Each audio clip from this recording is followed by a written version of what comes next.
Доброго вечера. В эфире Prime на телеканале АТР. Это время, когда мы обсуждаем наиболее интересные темы и приглашаем самых интересных гостей. Сегодня я рад приветствовать в нашей студии Алексея Арестовича. Привет. Привет. Тут я читал твою биографию. Я понял, что я впервые в истории вижу перед собой живого Гая Юлия. Вот, потому что тут все. Это вот то, что тут выписано. Тут и кино, и вино, и домино. Там, и психология, и в армии война. Говорят, еще хуже, но мы не будем цитировать. У меня ручка упала. Да. Вот, значит, поэтому я не буду тебя никак представлять. В принципе, тебя достаточно знают с разных сторон. Поэтому перейдем сразу к делу. Вот. Да, вот сейчас трансляция в Ютубе пошла. Что я хочу спросить. Недавно просто наткнулся на твой пост фейсбучный. Ты написал, что ты добился кое-чего в жизни, тебя забанил президент Украины. Это правда? Ну, раньше я мог его отмечать, а теперь не отмечаю. У меня единственное объяснение, что он меня забанил. Я не знаю другого, как это по-другому объяснить. Так он же сказал вчера, что он вообще не заходит в Facebook, потому что там работает зверство. Я думаю, что он делал исключение для меня персонально, а теперь и этого нет. Ну, всего, чего я в жизни добился, это меня расфрендил и пресс-секретарь. Причем вообще ни за что. Я же вообще не участвовал ни в каких травлях, ничего. Я вообще считаю, что людям, если вот ты видишь, нужно как-то помогать, вот, а не травить. Я советовал по-доброму, та же самая история. Я же никогда ничего никуда. Я подсказывал деликатно, мягко. И вдруг такой вот удар со стороны классика. Да ты же, по-моему, не материшься особенно. Да я и не матерюсь, да. Я имею в виду... Ну, иногда, так, это для художественного украшения. Я хочу начать с Крыма, и это будет правильно и по всем понятиям, потому что мы на АТРе и вообще. Мне, честно скажу, очень нравится твоя позиция по Крыму и крымским татарам. Я догадываюсь, что не все наши зрители, нас смотрят весь Крым, не все знают, ее слышали, да. Поэтому я бы хотел, чтобы ты сейчас рассказал не мне даже столько, а людям твое видение вообще Крыма, крымских татар, аннексии и то, чего нам бы сейчас сделать. Мое видение такое, что наличие, как можно сказать, то, что крымско-татарский народ является составной частью украинского народа, это нация политическая, это огромное наше преимущество. Потому что базовый ресурс человечества – это разнообразие и наличие нации, которая отличается от нас во многом, но при этом желает с нами быть членами одного политического объединения и вместе строить историю дальнейшую. Это сильнейшее наше преимущество. Политическое, культурное. Вообще, чем социум более сложно устроен, тем он лучше развивается. На разнице потенциалов по Гегелю. И украинцы преимущественно христиане и славяне, крымские татары тюрки и мусульмане. Идеальное сочетание. Крымские татары для нас золотой мост к мировому мире исламской, а мы с ней явно не дорабатываем. Значит, все твои позиции по Крыму я слышал. Да. А вот с этим я хочу не то что поспорить, просто чуть свое мнение высказать, а ты там воспринимай как хочешь. Да. Дело в том, что есть в мире две легенды таких распространенных. Это всемирный еврейский заговор и всемирная исламская солидарность.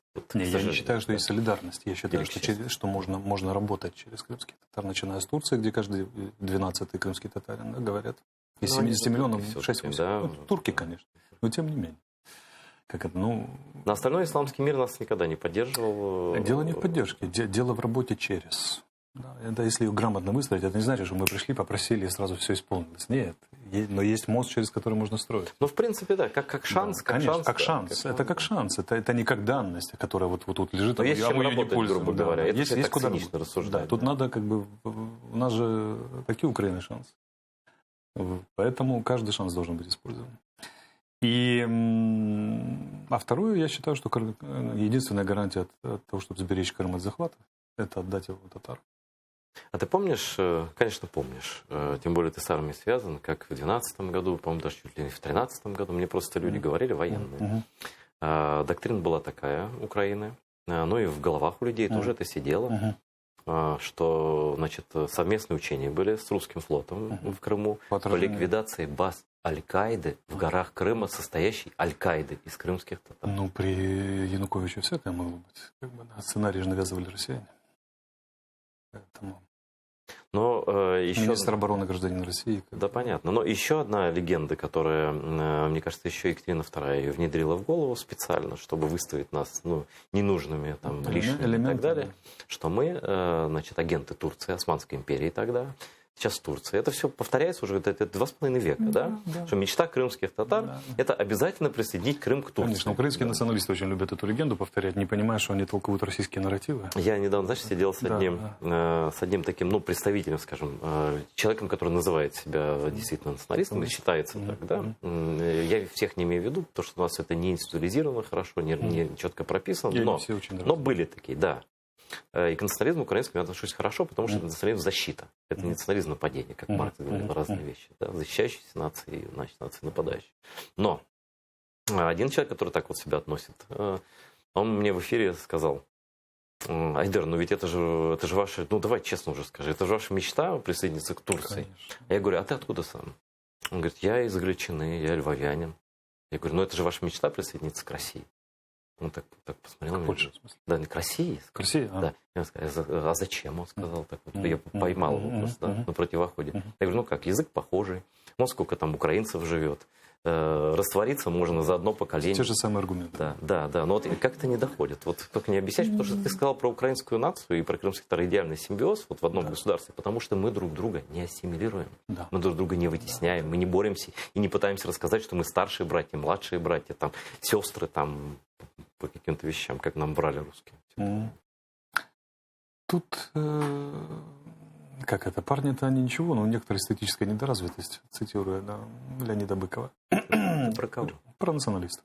Очень узкие. И вот тех людей, кто повторяет вот эту историю, они просто не знают. Но это только сектор каких-то националистов, я не обобщаю. Не все, да. Вот те, кто, я же говорю, те, кто повторяет эту историю. Тут... И, кстати, они сходятся в этом с совками, которые повторяют историю Советского Союза. Они просто не знают динамику отношений между Османской империей и крымскими татарами. Она далеко не безоблачная, мягко говоря, была всегда. И система вассалитета была очень сложная, и далеко не каждый раз исполняли распоряжения султана крымские ханы, и по-своему себя вели. Я же даже не про историю, я про логику. Нет, так даже и логика та же самая, да. Неохота что туда даваться, правильно, потому что ассимилируют моментально. А зачем? Тут же как это? В Украине это все преимущества по сравнению с Турцией. Турция идет же путем Ататюрка. Нация должна быть только одна. Ну да. Турецкая. Да. Все должно быть стерто. И здесь такого не будет никогда. Выгодно. Я понимаю, что крымские татары не идиоты, когда они принимали решение вот сложное такое, вот переезд из Узбекистана, вообще позиционировали в современном мире. Украина при всех ее многочисленнейших недостатках была лучшим решением для них. Но, слушай, мы приняли решение возвращаться на родину, которую мечтали два поколения вернуться, да? И потом еще, знаешь, какая история? Я имею в виду не переход то же самое на российскую сторону, например. На сторону кого? Это как евреи на сторону нацистов должны перейти, да? Те, кто выселяли, да. На сторону не, ну как всегда, память у нас хорошо. Да. И еще, ну ты наверняка знаешь, но просто для людей, которые не знают. Все опросы были в Крыму. И голосование, вот весь период независимости, ну условной независимости, вассалитета под Россией, как я все это весь период до Майдана представляю, да. Все опросы, можно было не переводить перепись населения, можно было просто взять опросы по НАТО, по ЕС, и на голосование за партии типа Руха национал-демократические, да, такие прозападные, жестко, даже частично националистические партии, да, за них кто там голосовал, вот ровно такой процент там жил на тот момент крымских татар. То есть мы сейчас сколько процентов? 46 за НАТО, за ЕС, там где-то вот так, да, так вот у нас всегда было за 90. И тогда еще, когда об этом, тут просто даже не модно было в целом в стране говорить, об этом говорили только самые продвинутые люди. Ну, а что вас заставляет быть такими умными и чувствительными? Не знаю, может, жизнь такая. История, да. История. Украинцы люди с потерянной историей. Не помнят. Тот лубок, который выдается за украинскую историю, не выдерживает критики никакого, несостоятельного. Так это русская история, написанная про украинцев. Да, это русская история, написанная про украинцев, и то, что она подается на украинском языке, это же не значит, что она стала украинской от этого. Так от этого еще хуже. Да, от этого еще хуже. И вот этот лубок, жвачка, это жуется, передается и так далее, и так далее. А вот утерянное вот такое живое чутье. Феномен абсолютно, потому что, казалось бы, пережили Голодомор, самая пострадавшая нация в 20 веке считаются, да, там Тимоти Снайдером тем же и так далее. Вот, но при этом утерянная память. Евреи помнят, что если они один раз ошибутся, повторится Холокост. Украинцы потеряли ту же самую треть, в которой вступали во Вторую мировую войну, и вот как будто ничему не научились абсолютно. Крымские татары помнят, что будет, если ошибиться крупно. Или позволить себе быть слабыми, или позволить неверно спозиционироваться. и так Ну, далее. скажем так, вот когда ты говоришь украинцы, да, давай так, вот кого мы называем украинцами, в том смысле, я называю людей, которые считают, что они украинцы, ну, и гордятся этим, а не те, кто говорят, что... Люди с паспортом Украины. Это неправильное определение. Ну, как-то каждый люди с паспортом. Тут сейчас за ОПЗЖ голосует 15%. Или сколько? 21. В сумме за пророссийские партии до 25. Ну, так я же делю на 4 проекта нашу реальность. Российский, советский, европеоптимистичный и националистичный. Вот 4 проекта, живущие в головах украинцев. И самое главное, что несколько проектов может жить в одной и той же голове. И в зависимости от вопроса он то за это голосует, то за это. Одна субличность сюда, одна сюда, разрывает и тянет. Государство отказалось от идеологии. 15-я статья Конституции. У нас нельзя навязывать никакой строй. Возникает вопрос, ну хорошо, а что тогда? Куда едем? Этот вот мы парализовали себя 15-й статьей Конституции. С одной стороны, страшно демократично, и там написано, что вот Украина не может себе ничего навязывать. С другой стороны, это вечно тени толкай. Если нет предпочтений, то все пути хороши. Подожди, но идеология, смотри, в Конституции уже есть ЕС и НАТО. Это уже определенно, это же идеология все-таки. Это идеология, да? Идеология независимого государства, которое, кстати, поддерживает там 93%, считают, что, там, или сколько-то, что украинская независимость – это ценность для них. Это много. Есть же провозгласить, а есть дойти в ЕС и НАТО. Это же очень разные вещи. Нет, тут, мне кажется, цель важнее, чем... Цель, конечно, важнее, но цена за вступление в НАТО – это война с Россией полномасштабная. Если мы готовы, то вперед. А кто готов? Россияне никогда не допустят. Они максимум могут... Единственное, что их выход – это создать здесь ситуацию руины с разрушенной инфраструктурой, абсолютно все развалено, потоками беженцев, да, опасностью от вот этих неэксплуатируемых атомных станций, разбомбленных. У них силы для этого есть? Вот ты как военный эксперт. Они, если цена будет, если вопрос станет серьезным вступлением в НАТО, они сделают все, чтобы так произошло.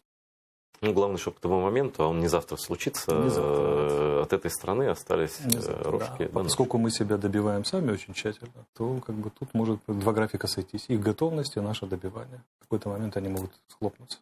Это будет точка Q, которую надо... Но это плохой прогноз, а хороший? Хороший будем. Я не верю в прорывной сценарий в Украине. Я пессимист в этом отношении. Но думаю, что вот такое инерционно, с небольшим накоплением позитивных изменений, это лучше был бы для нас вариант. Небольшой.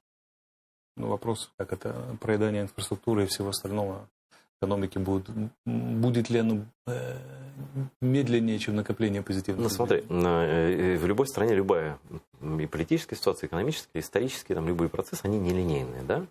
Вот если брать там Майдан, да, там такой вектор, там до Майдана такой, а сейчас вот как ты эту вот кривую, прямую нарисуешь? Мы сейчас куда идем? По среднему сценарию. Вот так вот, да, ровный пульс. Средний инерционный сценарий. Зеленский обещал нам революционные изменения, ничего и близко нет, но он не стал. Я вот сегодня написал, что мы не знали год назад, будут они белыми или черными. Они просто серые оказались, грязные. Неудачно перемешанный белый и черный цвет.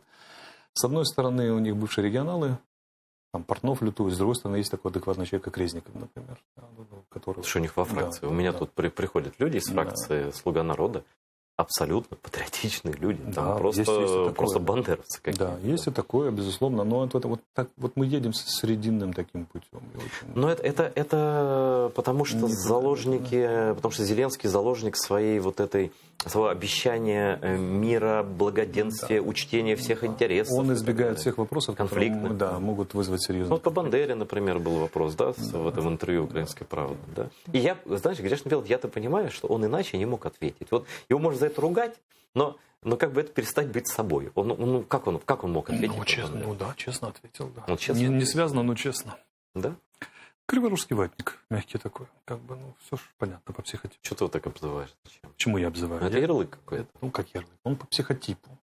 Ярлык, это если бы я сказал, и таким останется. Я просто в России прожил какое-то время, я видел ватников, поверь мне. Это такое... У нас же особое, у нас же мягкая вата, у нас мягковатная страна. У нас вообще страна мягкая, между прочим, по мягковатная. Если бы я сказал, что он такой никогда не изменится, вот это был бы ярлык. То есть шанс оставляешь? Шанс, конечно, оставляю.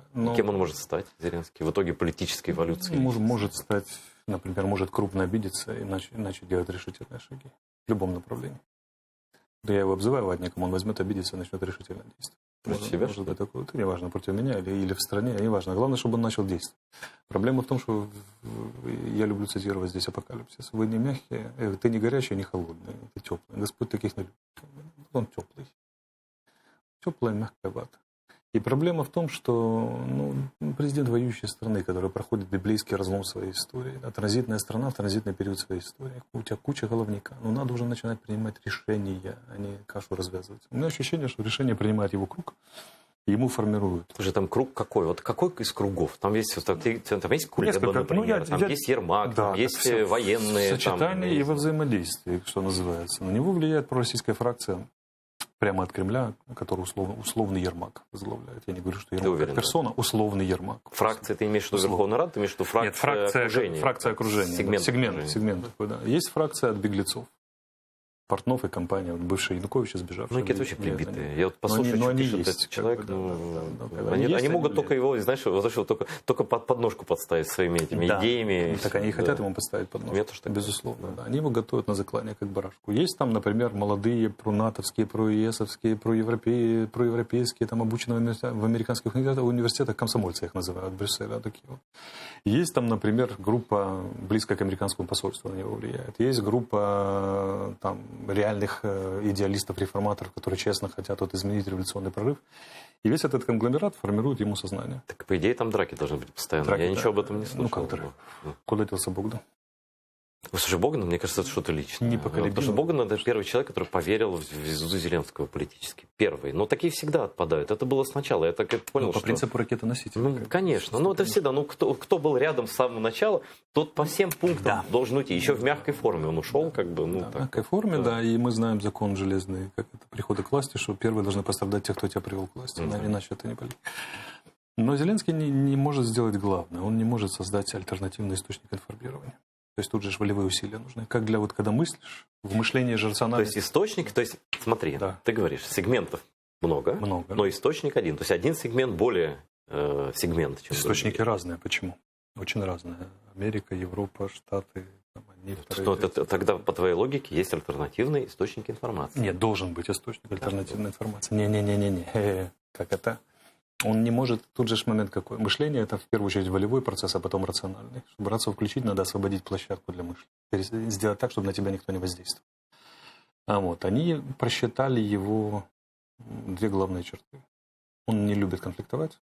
Для него это тяжелое, у него возбуждение доминирует над торможением, как психическая функция. И он очень быстро разматывается и очень медленно собирается. Очень тяжело. Слушай, договори, я тебя как психолога спрошу. Да, и второе, это то, что он человек мира, грубо говоря. И второе, то, что он очень падки на лесть. Он на листе падки. Да. У нас политики не падки на листе, я не знаю просто. Да, но вот особенно. Вот он падки даже не на листе, он поглаживание. Вот я бы сказал. Петр Алексеевич не был падки на листе. Петр Алексеевич может быть и хуже, чем Зеленский был, но у него были другие качества. У него бэкграунд был другой. Да, бэкграунд, да. Он миллиардер, признан член Европейской национальной партии, то есть опыт совсем другой в политике, 20 лет начинал министром иностранных дел, но все-таки это... Ну, конечно. И вот получается, что он не может создать себе площадку, на которой он может остаться один на один и спокойно подумать, трезво, и разыграть свое окружение, например. Он непрерывно под давлением находится, непрерывно. Ему надо создать ситуацию, когда он остается один на один и может подумать. Тогда твое мнение, вот зачем успешный человек? Успешный человек всегда в своем в чем-то, да? Не, кроме тебя. У тебя тут во всех профессиях. Да. Но, в принципе, он же очень успешный человек. Да? Зачем ему это все, вот эта галера там... А зачем Порошенко было это все? Нет, ему я понимаю. Но я вот, например, не верю, что Зеленский пришел лоббировать интересы бизнес-групп каких-то. Нет, конечно, нет. Да, это другая история. У Зеленского есть идея о том, что надо сделать прорыв в Украине. И он может быть автором этого прорыва. В чем прорыв-то? Вот я так инновационный сценарий. Все поменяли. Народовластие, олигархов укоротили, промышленность подняли, все примирились, да, никто больше не воюет. И вообще город-сад такой цветущий. Он романтик в этом смысле. Другое дело, что он этого не делает просто. Слушай, то, что перечислил, там нереально. Технически из этого сделать невозможно технически. Да, он технически не способен. Но он этого даже не он не способен. Невозможно просто некоторые вещи. Мир с Россией. Он этого не понимает. У него есть искаженная картина мира, которую он позволяет себе создавать, и он действительно искренне считает, например, что вот есть партия войны, которая затеяла это все, наживается своими. До сих пор ты думаешь? Да, я думаю, что да. А Путин ему еще не объяснил, что он глава этой партии? Он дозреет к ноябрю, мне кажется. Ты думаешь, что? Почему к ноябрю?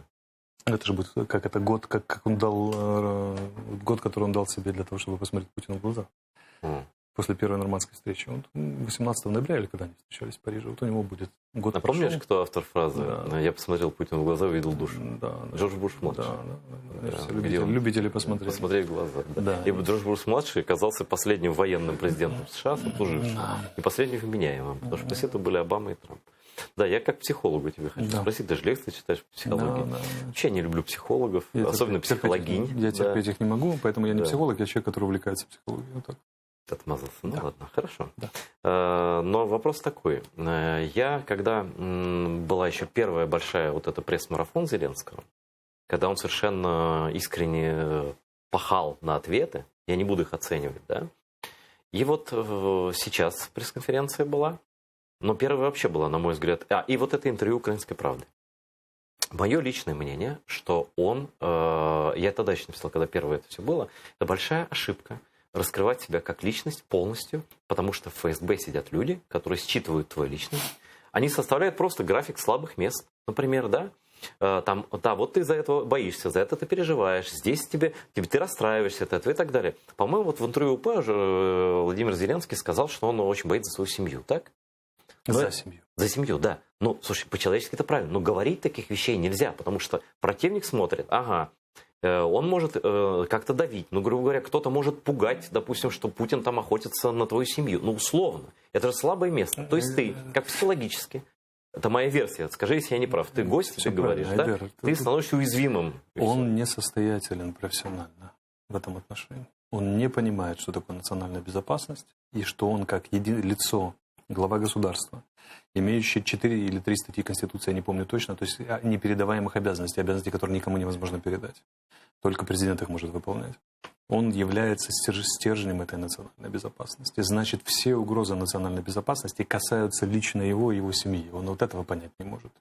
Что не пострадает некая Украина, а он убежит там в Соединенные Штаты или на Каймановые острова. Он главная мишень, чтобы пострадала национальная безопасность Украины, надо бить в Зеленского, президента. И он выдает все свои слабости, вот эти, потому что артист, порыв. И, я не знаю, кто там ему советует в этих фракциях. Но вот эта предельная открытость, знаешь, она хороша, когда нет войны, когда в одной из стран Европы приходит к власти интересный человек, и он дает интересные, большие интервью. Даже это не так. Да. Нету такого. Политик даже в мирное время работает на вибрациях, как солдат в окопе. Но он хочет быть искренним. Да, мне кажется, это искренность вот в этом случае. Профнепригодность. Понимаешь, вот когда у нас Главное управление разведки, в котором я там было дело служил, придумал генерал Палий, придумал такой вот слоган. Он придумал «Державность, порядность, профессионализм».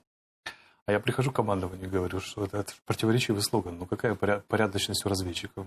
Тогда профессионализм надо исключить. Не может быть профессионализма, если ты порядочный разведчик. Вы сказали, что это порядочно по отношению к себе. К врагам можно. Так вот президент, он как бы и профессиональный политик с абсолютно мирной европейской державы, самой мирной, типа Исландии, не может позволить себе быть открытым, искренним человеком, исполняя президентские обязанности. Пример: 3 войны Исландии с Британией за рыбу, рыбные войны. С предупредительной стрельбой английских кораблей по исландской береговой охране там, и так далее, и так далее. Это внутри НАТО. Внутри НАТО 32 территориальных спора. О чем можно говорить?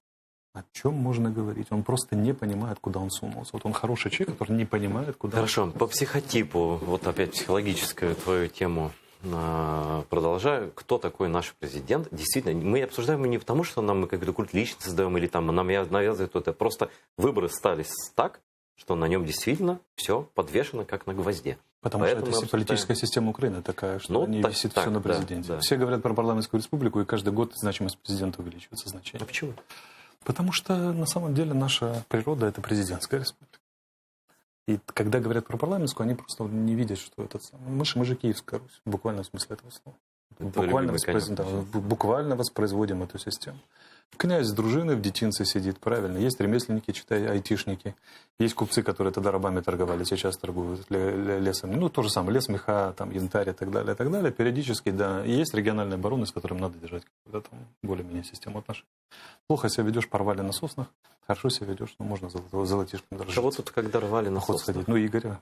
Древляне. Это, наверное, был последний. Да, последний, вот жалко. Так вот, по психотипу он артист. Я 17 лет провел в театре. Я знаю, что это такое. Вот он, это вот сцена, это аплодисменты. Как другие люди питаются котлетами, он питается аплодисментами. Это существенная часть метаболизма, обмена веществ. А президент – это сволочная работа. Тебя все должны ненавидеть, если ты хочешь реально делать свою работу. Он же знал об этом, он сам шутил над всеми президентами, что он не знал, куда он идет. Знать, иметь чувственный опыт, иметь информацию, прочитать в книжке и иметь чувственный опыт переживания. Когда ты заходишь в Facebook, а там реально ненависть. Глубоко. Когда 2 или 3 миллиона человек желают тебе смерти, не просто зла, а смерти. Я пытаюсь до них достучаться, до зеленых. Я им говорю: ребята, вот вы просто поймите ситуацию. Вот вы говорите, что нет, большинство вас поддерживает. Отдайте себе, в конце концов, отчет, взрослый. Несколько миллионов человек в этой стране желают вам смерти. Не устранения из политической жизни, не там... То есть ненавидят сильно. Ненавидят сильно. И исходите из этой реальности. А те, кто еще за пределами Украины и так далее. И вот он должен сжать зубы, понять, что его проклянет история, проклянет народ, в лучшем случае оценить через 200 лет, через 100. И начинать делать свою работу, за которую он взялся. Укорачивать олигархов, делать какие-то реформы, возвращать народу государство, забирать у олигархата. У нас же главная проблема какая? Государство выкуплено олигарх. Оно не самостоятельно. Давно было выкуплено. Давно выкуплено, но он же обещал, сейчас покончим с этим, разорвем и так далее. И потому что все планы, которые у нас есть, грандиозная политическая операция, в том, что государство не самостоятельно, его надо забирать. Он это обещал сделать, и в результате получается, что он в погоне за аплодисментами он начал врать себе, врать своим избирателям, не выполнять обещания. В буквальном смысле этого слова. Ну, это же как это. Ты ударил в этот сквош, он вернется к тебе. И вот у него психологический кризис был в феврале этого года, тяжелейшая отставка правительства была. В октябре его догонит следующий. Когда он проиграет местные выборы, там год с Россией дойдет и так далее, если еще ничего военного за это время. Почему ты будь уверен, что проиграешь, хотя проиграет местные выборы, хотя вот в Киеве были когда выборы, они сами не ожидали такого результата, что просто под имя Зеленского на местных выборах выиграли люди, которые сами бы эти выборы не выиграли. А в Харькове проиграли, когда депутат Новый шел депутат, представитель от Зеленых, так они в ТГК, в этих УТР же они проиграли выборы, там в Одессе было там несколько до выборов и так далее. И прочее. Вообще никто не пришел. Какие-то жалкие проценты. То же самое будет здесь. Письмо 23 мэров, позиция Филатова, позиция Садового. Там вся эта история, они в жесточайшей оппозиции. А на местах всегда выиграют региональные. Но они хотят договора, я правильно понимаю? Они хотят договориться с ними, конечно. Но нету реальной структуры партийной. Тут же важно, чтобы была реальная партийная структура. Ее нет. Но она сейчас создается. Фейковая партия. Да, куда? Уже осталось 3 месяца. Ой, слушай, у нас сама партия была создана за 1 месяц. Уже не пройдет эта история, все. 1 раз это прошло, 2. Уже не пройдет. 1 раз президент, 2 раз партия. Я думаю, что их ждет глубокое разочарование на этих выборах. Плюс догонят последствия вот этой вот карантина безумного. И где-то с октября по февраль у нас должен быть очень тяжелый период. И для Зеленского это будет личный психологический кризис. Почему ты назвал карантин безумным? Потому что, слушай, в других странах намного хуже, я прошу. А есть страны, где лучше. Но учитывая нашу медицину, другого выхода, на мой взгляд, не было, кроме жесткого карантина. Он безумно организован. Я не говорю, что... Ты говоришь, что он не нужен. Не нужен. Я его одобряю целиком, чуть более чем полностью. Я говорю о безумии, о том, как он был организован. И об его информационном сопровождении. Мы вас специально пугали, чтобы они ходили в парки. Но это может сказать ученик, классный руководитель. Просто об этом говорить не надо. Да, говорить не надо. Делайте на здоровье, только не говорите это. Ты не можешь заявлять политика новой искренности. Главный санитарный врач. Да. А во-вторых, например, игры с Конституцией, ограничение естественных прав людей, конституционных прав людей в этой самой. Если это, давайте Конституционный суд поднимайте по тревоге, пусть он дает соответствующее. Ограничение передвижения в другие страны, это все страны нарушили свою Конституцию. Да, все страны. Да. А почему мы должны быть как все? Мы должны являться образец чего? Конституционная, усталая республика, где выполняются все конституционные обязанности. Старая усталая республика. О чем ты говоришь? По-настоящему. Хорошо, идеальный политический строй Украины в будущем. Соединенные Штаты Украины. Это очень рискованная история. Это очень рискованно, поэтому ее можно вводить... У нас и так феодализм, я прошу прощения. Ее можно вводить только после 10-15-летнего периода довольно жесткого авторитарного управления. Потом Соединенные Штаты организовывались снизу. Они добавлялись, они соединялись. Здесь этого уже не будет. Этого уже не будет, да. Надо же какую-то модель дать. Да? Если я сейчас начну про 5-й проект рассказывать, это еще на 40 минут. Нет, так далеко не надо. Поэтому мы так не будем. Да? Но нам предстоит прийти авторитарный период. Главная задача — вернуть государство. Забрать у олигарха, вернуть его народу. Чтобы был авторитаризм, должен Да. быть диктатор. Не диктатор. Ну, не диктатор, Должна быть автократ, авторитарный да. курс Мгм. должен быть, да. Причем тут же уникальное сочетание качеств. Он должен быть хороший, и за Да. все хорошее, да, и при этом достаточно жесткий. Ну, ты таких знаешь? Но в мировой таких истории? нет. Поэтому для нас Это идеалисты, а не для идеалисты. нас путь это не годится. Ну, ты же спросил, какой лучше. Я нарисовал картинку. А теперь как в реальности оно Мгм. будет? А в реальности будет инверсионный сценарий, где мы будем, да, вечно, да, как это, вопрос, раньше развалится инфраструктура, да, или все-таки мы накопим положительные изменения. Вот, я думаю, что инфраструктура раньше развалится, чем мы накопим. Я пессимист в этом отношении. Что значит развалится инфраструктура? Слушай, она тут не разваливалась при всяких. Не, ну как это? Сколько износ там всех этих электросетей там, и прочих там в подъездах, да, канализации, там, труб водоснабжения, мостов и всего остального. Хана нам. Да, ну как хана. Проблемы будут реально. И прочее, прочее. Поэтому, ну, опять же, ну, атомные станции, что там с ними сейчас происходит? Топливо не могут закупить. Это такая штука интересная. Хочу перескочить на Россию. Насколько она реально военным образом сильна? И на что она способна в военном смысле? По кому меряем? Всегда должен быть противник. По нам? Ну, да, по нам. На региональную войну захват пары областей она способна. 2-3 области, это максимум. Ну, если мы, конечно, не сдуемся, а будем воевать, то 2-3 области может захватить. А эти вот их бредни сейчас просто по их телеканалам, тактическое ядерное оружие, ограниченный ядерный удар, они даже с НАТО такие. Ну, что бы я сделал на месте россиян? Я бы начал войну против нас. И потом нанес 2-3 тактических удара в чистом поле, чтобы никто не пострадал. Сказал, не идете на наш ультиматум, следующий будет по вам. И наше бы правительство развалилось. Я гарантирую на 101%. Ну, Не выдержали бы шантажа. Но этой страной не правительство управляет.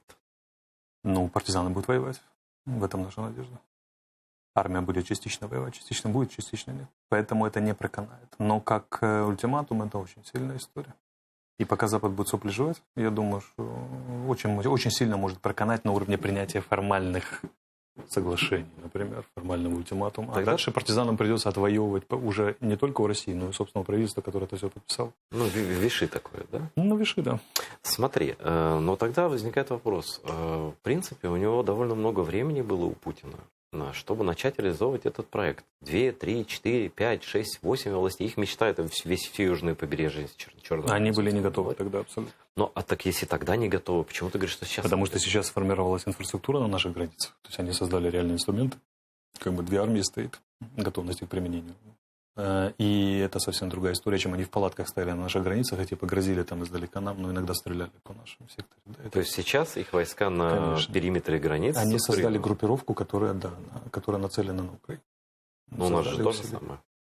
У нас то же самое. Это будет война, как русско-японская война 1878-го, вернее, русско-турецкая. Война в Европе называли война однорукого с одноногим. Да. Мы каличи, и они каличи в этом отношении. Как бы, да. Просто это полуразваленные 2 военные машины будут. Они чуть старше нас по численности и запасам сил и средств, особенно авиацию, если считать, и чуть более современное вооружение, настройка, радиоэлектронная борьба, то, что касается... Ну вот когда примерный такой паритет, примерный, для локальной войны. С очень небольшим преимуществом. Смотри, вступает, опять я вопрос задаю, вступает, наверное, в силу такая вещь, как мотивация армии. Мотивация однозначно. Ну вот и как тут с этим? Какая у них мотивация? У нас понятно. Они пойдут на хапок. Как им будут, если их бы накачивали будут замполиты, то они скажут, вот, что смотрите, как мы взяли Крым легко, смотрите, что мы сделали с Грузией. Как бы, да, ну, мы в Сирии там всех победили и так далее, и так далее. А хохлы разбегутся, сдадутся. А вот этого хватит на запала на 3 дня. Когда они получат по морде, конкретно получат, то у них начнет валиться боевой дух. Очень сильно. Да. Тут зависит все от первых пограничных сражений и приграничных, так называемых. Если они сразу получат крупный успех, то у них боевой дух еще хватит дней на 10-15, которые могут быть решающие на 2 недели. Почему? Потому что за 2 интенсивные бои 2-3 недели накопятся поломки техники, потери техники, сбитые самолеты, усталость, сотрутся от подразделения первого эшелона, надо второй вводить, второму далеко не весело идти мимо трупов своих товарищей, горящей техники, там первые пленные появятся и так далее. Международное сообщество успеет включиться, пойдет оружие в Украину к нам сюда. У них есть на хапок 2-3 недели. И им колоссально важно в внезапности успеть достичь первых успехов. Ну, тогда по логике... Если они не допустят, то обвал, все будет. И пойдет обратно. Обратно не пойдет, но контратаки у нас предусмотрены, могу сказать, контрнаступление локальное. И вполне может так, что мы пленных погоним по улицам. Смотри. Но у них есть такая тактика, они ее применяли в Чечне, применяли в Сирии, да? Это когда бомбят крупные города. Да. Уничтожает именно, создают панику в местах массового скопления людей. Да, начинают люди разбегаться и так далее. У них в планах, как ты думаешь, доктрина, что удары по Киеву? Смотря что они будут делать. С моей точки зрения, как бы это ни банально звучало, им надо брать новокаховские шлюзы и Запорожскую АЭС. Она питает электричеством Крым, питала. И шлюзы, это вода, как ни крути. Чтобы там не хорохорились и не говорили, это вот, давай про Крым и воду. Да, расскажи свое видение этой ситуации. Это реально большая проблема у них с отсутствием пресной воды, потому что все их станции опреснительные, которые они там позаводили и все остальное, их реально не хватает. И деградация сельскохозяйственных земель, это бы они еще переварили, превратив Крым в военную базу, но там реально страдает население. Там веерное отключение воды пошли и так далее. Нет, мы разговаривали с зампредом Меджлиса пока ничего нет там? Да, пока еще нет. По этому самому. На население давно наплевать. Безусловно, но всегда было наплевать. Тут же момент какой. Лояльность все равно нужна. Минимальная. Если реально начнутся проблемы, камни, 5-6 часов в день нет воды, это реальная проблема. Реально. Как ни крути. И наступление с юга может стать реальностью. Да, кроме того, тут же момент какой, что представим себе, что вода это вообще не проблема. Берем такой вариант, они ее так или иначе решают как-то неизвестными нам путями. Танкерами завезли или наплевали просто население, посадили на пузырек, и все. 200 грамм воды в день. У них есть другие проблемы. Проблемы продолжения экспансии в Украину. Я постил пост про 45-й полк, боевой путь 45-го полка, он сейчас бригада уже, разведывательный полк ВДВ. Там видно, как от Москвы маршруты расходятся с 91 года по 2020. Они все идут на юг. Основное направление Кавказ и Средиземное море. То есть это византийский проект. Цель Путина это Стамбул. Не знаю, Эрдоган в курсе или нет? Да. Иррациональный византийский проект, который с тех времен проливы, Стамбул, Айя София, и так далее, и так далее. Центром связанности этой позиции является Украина. Они строят позицию, центр связанности, который в Украине. И я говорю, покажите это Зеленскому, чтобы он посмотрел в глаза этому раскладу, чтобы он понял, что ту позицию, которую строит Россия, центр ее в Украине. Они никогда не прекратят нас атаковать. Теперь единственный вопрос, как нам можно сделать всерьез бобо? Вот только всерьез. Брать Харьков, 1,5-миллионный город, это нужно 400-тысячная группировка, которая у них в помине нет. Потому что одно кольцо окружения, другое кольцо окружения, внутрь зайти, это абсолютно нереально. Отсечение сделать и так далее, и так далее. Единственное, где у них есть шанс, это с юга, потому что в Крыму создана мощнейшая военная группировка, мощнейшая. И против нее что нет адекватных сил? Против нее очень трудно, потому что там негде прятаться. Харьков леса. Там можно навязывать бои. Леса плюс город. А там голая чистая степь. А у них же преимущество основное в авиации. Ставка будет на авиацию, на корабли. Где там прятаться от этого всего? Мотопехотная бригада, которая переходила по перешейку, ее сотрут там в авиации, артиллерии. А что у нас за трое суток? Есть у нас немножко ПВО, оно, конечно, постреляет. Грузины сбили 6 самолетов, 14 повредили. Мы собьем там, я знаю. За 3 дня? Да, а мы, за 6, за 5. Мы собьем там 40, 60 повредим. При идеальном раскладе, при плохом 25 на 40, где-то так. Достаточно болезненно. Но есть у них неплохой шанс, если они грамотно организуют, в первые 3 дня достичь очень больших успехов, первые 3-4 дня. И хапануть так, что у нас произойдет и моральный обвал, и обвал управления. Но я правильно тебя понял, что считаешь южное направление, крымское направление для них наиболее удобным в случае решения принять это? У них они Днепр не форсируют, потому что это очень тяжелая задача. Дойти до Днепра, грубо говоря, дойти до Запорожья, взять Запорожскую АЭС. Я бы еще бил севернее Мариуполя, для того, чтобы войска встретились, вышедшие из Крыма на Запорожье, на Энергодаре, и которые прошли севернее Мариуполя, там через Розовку. Это наиболее оптимальная для них история. И судя по тренировкам в Крыму, которые проводятся некоторым, очень похоже на то, что оперативные планы именно такие, и они планируют это все. Захват аэродромов с воздуха. Как разведчик, скажи мне, мы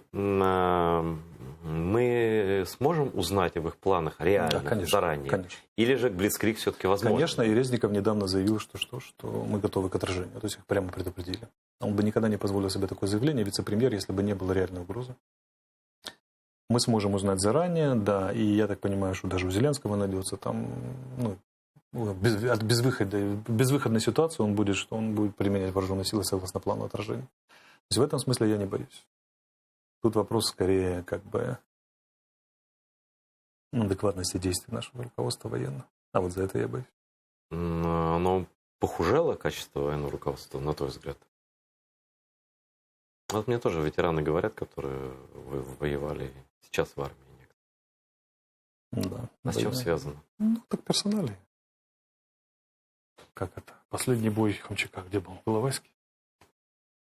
А вот назначение Кондратюка. Внешняя разведка.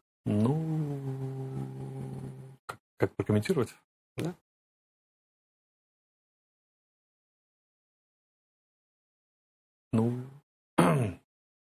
Скажем так, Кондратюк сумел обеспечить влияние на Зеленского. А это можно было сделать только одним путем. Понравится ему, когда надо было вовремя отказаться от Порошенко. Он был в администрации Порошенко, замглавы. Ну да, он же старый кадр. Из бела спецов. Старый кадр, да. Поэтому я думаю, что там не без варианта типа Петр Алексеевич, мы вам верны всегда. Здравствуйте, Владимир Александрович. Нет, а для армии, для разведки? Для армии, для разведки, я не знаю. Как сказать, он, когда в ГУРе был, он организовывал достаточно успешно работу по РДЛО, достаточно успешно, да. По крайней мере, позволял работать, скажем. Вот. Что он будет делать как в службе внешней разведки? Так она сама достаточно проблемная.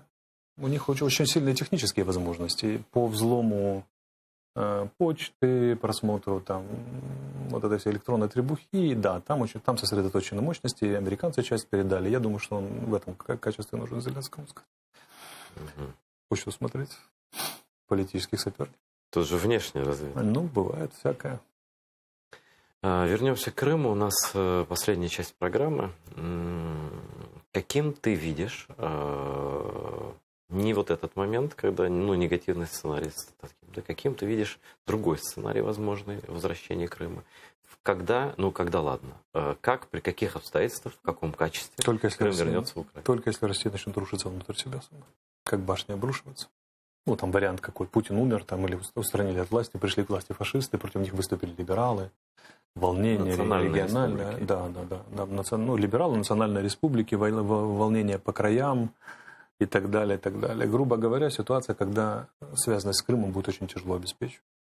Кидать туда по 2 миллиарда каждый год. А второй вариант, когда понадобится группировка из Крыма, потому что других войск будет не хватать. Обязательно условие, чтобы не было Путина, потому что для него Крым это яйцо Кощея. Кризис, тяжелый внутриполитический кризис в России, скажем так. Путин желательно, конечно, убрать. Другое дело, что после Путина могут прийти еще более невменяемые люди.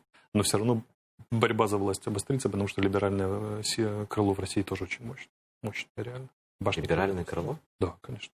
Я что-то их там не очень замечал. Они парни непростые. Да. Они вроде как их нет, но это же не оппозиционеры. Это такие товарищи, как Греф, глава Сбербанка, например. Часть олигархов, которые ориентированы на нормальные отношения с Западом. Такие люди, безусловно, есть. Но сил у них никаких нет. Тут же все... Табакерку нужно собрать еще, понимаешь? Конечно. Кружки собрать, умелые ручки. Умер Путин, или его устранили, и все его 6 двойников, например, они исчезли. Невозможно их и дальше эксплуатировать. Приходит кто? ГКЧП. Обязательно должно быть ГКЧП в том или ином варианте. Но, конечно, более успешное, чем этот самый. Что будет делать широкие народные массы России и регионы, например? Где-то, наверное, начнутся волнения какие-то, еще что-то. Это СССР ты вспоминаешь, в принципе. Я гарантирую на 101%.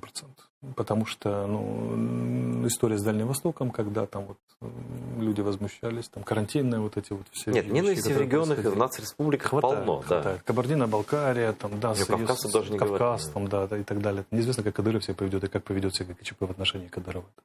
Много чего может произойти. Если начнутся серьезные волнения, то вылезут обязательно кто? Люди, которые скажут, давайте возьмемся за руки, чтобы не пропасть поодиночке. У нас есть мирный план, его поддерживает просвещенный Запад. Временное правительство. Временное правительство, есть фракция. Возникнет между временным правительством и ГКЧП трения. И дальше в зависимости от этих трений. Но в любом случае они будут Крым использовать как актив. пусть даже он будет уже в пассиве, он так пассивом является, черный дурак, куда деньги уходят, и они будут размениваться с Западом тогда. Ну, кроме это не те деньги для Путина в данном. Да, конечно, да, но они могут себе позволить, потому что от нефти и газа каждый день иметь миллиард, и 2 миллиарда всего лишь на Крым. Два дня. Крым стоит 2 дня, да, как бы, да. И они могут сказать, нет, я не имею в виду как политический актив. Я не скажу, ну давайте мы возвращаем Крым, а вы нам за это ножки Буша, там, например. Это, да ладно, ради бога. Ножки Буша я бы им дал. Да. Я видел их в очередях за ножками Буша, очень мирные люди. Да, и только, ну, по варианту, вот как ГДР возвращалась, вот примерно так, может быть. Что там была мощная, самая сильная в мире армейская группировка. 5 армий. Ничего в истории человечества подобного и близко. Слушай, самые сильные спецслужбы мира, КГБ, наблюдала за тем, как валили памятник Дзержинскому чуть ли не на моих глазах. Да, мне рассказывали полковники КГБ. Говорит, я говорю, а как для вас СССР кончился? Говорит, да мы пришли на работу, говорят, нет больше СССР. Я говорю, а коварный план, вы же должны были все знать. Говорит, просто сказали, идите по домам. Ну и идола убрали. И мы пошли. Да. Ну и идол. Да. Идеология пропадает, и стержень уходит из них. Да, но сейчас другая логика. Каким будет Крым, в каком виде, в каком статусе в составе Единой Украины? Вот каким-то путем все это таким или иным возвращается. Вот Единая Украина, все вернулось. Что будет? Ну, татарам надо будет сразу очень жестко ставить вопросы на их статусе. Не о статусе Крыма. И забирать на себя автономию. Насколько мудрым было бы решение сделать это де юре сейчас? Ну, я бы сделал сразу. Почему второй уже подряд президент Украины после Майдана не ставит этот вопрос во главу угла? Не способны на мудрое решение. Слушай, ну такой шанс войти в историю, вот честно. Они не способны. Ну, знаешь, вот есть много способов войти в историю. Поднять экономику, да, там еще что-то, и еще что-то. Но это долгий и трудный путь. Спасти крымских татар, дав им их надлежащие им права в составе же Украины, с которой мы совершенно не хотим никуда бежать, да, а наоборот хотим вернуть. Они так не мыслят. Да, ну почему? Ну потому что, чему их всю жизнь учили? Вот этих наших правителей. Не увлекались историей, не читали. Как бы им не интересно, у них нет гормональных состояний, связанных вот. Но это как раз и должно заводить. Если ты пришел к власти не за деньгами, это заводит таких, как ты и я, потому что нам интересны эти вещи. А они не испытывают соответствующего. Любое же психологическое состояние поддержано гормональным состоянием в крови. Они не знают такого гормонального коктейля, у них нет вот этого удовольствия, никак не связано с этим, понимаешь, да? То есть они просто не понимают, в чем кайф, вот чисто по-человечески, да. Вот, в чем прикол? Ну, объявили автономию, что дальше? На перстне царя Соломона, да, по легенде, было написано... Все пройдет. Нет. Или я что-то путаю. Ты в этом плане, наверное, более подкованный. Кто спас одного человека, спас весь мир. Ну, это цитата из... Цитата. Да. Но неважно, перстень, все такое, да? Вот. Здесь есть шанс спасти целый народ, который 250 лет уничтожали, изгоняли всеми видами. Гораздо больше шанс еще. Кроме спасения народа, Крым — это узел противоречий. Они же все живые. У нас же всерьез никто не понимает, что такое Украина и вообще юг Украины. Потемкин делал евгенические эксперименты. Он создал там субэтнос. Все, что Одесса, Николаев, Херсон до Мелитополя и Мариуполя, это отдельный субэтнос. Но мы же не можем так сказать. У нас же, они передвигали народы. Они передвигали народы. Евгенические эксперименты. Армян женили там на евреях и так далее. Смотрели, кто каким мануфактурам более приспособлен, завозили преступников и так далее. То есть Потемкинская деревня, это же грандиозная панорама. Зачем сейчас в этом разбираться? Мы живем не при Потемкине. Это же все следы остались. Источники никуда не деваются. Идеи никуда не деваются. Все, что там есть, это вообще-то Потемкинский край полностью создан. Как Екатерина обошлась с крымскими татарами? Это же все живое и осталось там. Крымских татар глушили и разгоняли, когда вместе с войском Запорожским. И военный союз Запорожского и крымского татар, он был освящен во время войны за независимость. Она же гражданская война в Польше, она же русско-польская война, она же украинско-польская война. Так туда не будем. Там целый клубок противоречий. Это значит, что человек, который на гвозде золотом завязана целая куча нитей, которая идет в очень разные страны и в очень разные смыслы. Вот ты делаешь ход мощный, крымско-татарская автономия сейчас, и приходят в движение все эти вещи. Конечно, это поменяет картину совершенно войны с Россией. Круги истории, которые ты способен, которым ты способен. Это и ментальная война, она гораздо серьезнее. Они, расходятся в глубину веков, они расходятся по пространству, по современному международному. Вот это знаешь, как Севгиль Мусаева сказал, вот я всю жизнь был благодарен за многое, но за эту цитату в том числе. Все началось с Крыма, все закончится Крымом. Да. И мы должны сами к этому делать какие-то шаги. И они не понимают, что они могут сделать. То есть смотри, вот Петр Алексеевич Порошенко в 2016 году, 18 мая, сказал, что будет изменен 10 раздел Конституции. Там переписать, на самом деле, 2 абзаца, да? До деоккупации. И название, и повод формирования, да, и символику поменять. У нас российская символика ВРК, да, которая они же те польза-оккупант. У нас одинаковая символика РК с оккупантами, да, с их там вот этой республики. Да? Вот сейчас пришел новый президент. Петр Алексеевич этот вопрос поставил на мороз, и в итоге ничего не решено. Может ли Владимир Зеленский изменить Конституцию в разделе 10 и дать автономию крымским татарам в составе Украины де юре? Он же не самостоятельный. Если в нем, если создать в окружении такую идею и протолкнуть, да, может. Если им подсказать, он поймет, вот это шаг. Но ему же скажут, что это шаг не к миру, а наоборот, к усилению конфликтов. Тогда сразу нет. Все. Но шагом, кстати, в историю, то значит вот так вот. Ну да, это вот как опять же, как подать. Я бы сделал немедленно, первым указом. Это же, идеально. Дернуть тигра за усы, так классно можно. Но вот они не способны Я есть. тебе больше даже скажу, это самому стать тигром. И самому стать тигром, безусловно. То есть, слушай, элементарная вещь. Я вот поднимал вопрос о том, что в армии служит несколько сотен крымских татар украинских. А вся символика украинская, она военная, связана с крестами. Сделайте такой же медаль, значок, орден, но с полумесяца. Нормально же практика. Ну, это детали уже. Детали, это символы. Символы, названия имеют значение. Они награды поменять не могут. Ты хочешь, чтобы они Конституцию поменяли ради... Помнишь, как они меняли топонимику? Когда поменяли 150 населенных пунктов, только не все, которые Сталин переименовал, тупо там виноградные, плодово-ягодные, когда татары экспортировали. Лазурная. Да, они поменяли только советские и краснофлотские, да? Проголосовали. Потом внесли поправку, что, значит, только после деоккупации, и Google вернул обратно эти названия, да? Вот такая решительность у нас, да? Вот так. Об этом-то и живем. речь. Да, они страшно гордятся тем, что есть муллы в армии, в военном капелланстве. Ну разве в этом суть? Да, это все хорошо, да. но разве в этом суть? И все любят рассказывать, как вот крымские муллы давали татарские православным священникам, которых выгнали из храмов, служить в мечетях. Типа уникальный исторический. Все, дальше этих разговоров ничего не идет. У меня знакомые есть иудейские священники, в армии ездят, и православные, и наши дальше муфти. Разговоров ничего но не идет. дело же, это хорошо очень, но это теория все-таки, а не практика. Да, а надо заниматься делами. Сильнейший, мощнейший ход дать автономию сейчас. Это лучшее, что можно было бы сделать сейчас. Как донести это до... Я не знаю, меня забанили. С чего начали, тем закончили. Да. Я вынужден закончить этот эфир, просто потому что время программы истекло. С нами был Алексей Арестович, мыслитель, психолог, философ. Я обозреваю. Я обозреваю. Серьезно? Ну хорошо, обозреватель. До новых встреч, смотрите АТР. Всего доброго.